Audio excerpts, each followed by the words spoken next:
mga kamamshi.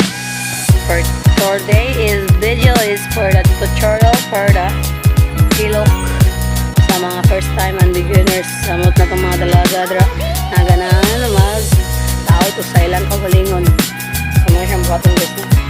So before that one, before mo tao na lang minute 1 yung ice. Sapuhan na niyo yung mata guys, sapuhan ninyo.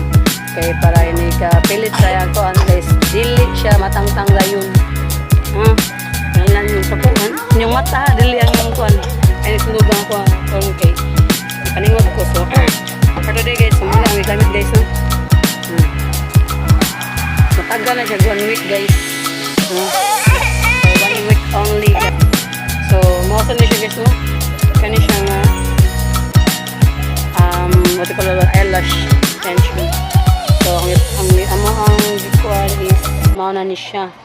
Ayun na tong more temporary na siya guys. Kung ganahan mo kanang may mga event ganahan mo magdali-dali. So kanira yung gamiton. Especially sa katong mga ganahan mag-cut on. No, kani yung gamiton. Pag-cut on mo, magtaod sa iyong kagalingan before ka magtaod sa lain. Mana sa mga chismosa ba?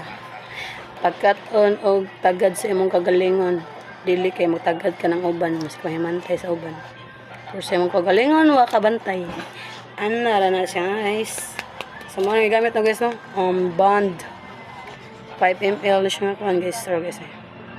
Mo na siya ang black guys niya. Ikaw man yung kuan guys, mo na siya gamit to ninyo. Kung mahuman na mo og taod tanan. So kani siya more siya gapo siya glue guys, pero more siya finisher nga glue. Mo na siya itaon niyo. So this is magsugo na to guys. So this is it, pancit. So we're gonna use for the one guys. For the go, on the go. So kanilang itong gamiton guys no. Di may taganan, hili ka ng mga baga kay guys. Actually 8 ni siya guys. 8 ra niya akong gigamit kaya di ko ganahan og baga. Wala event pero nigamit ko. Wala lang. Exam na mo guys, ugma guys. So muna akong button. So samtang nano na siya. Simple lang kayo ni guys.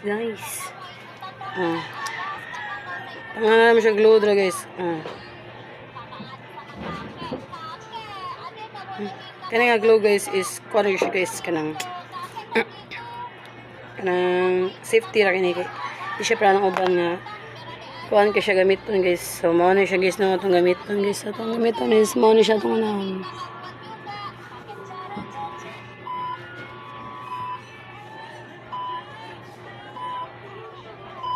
so dito na maglisod mo ko speaker.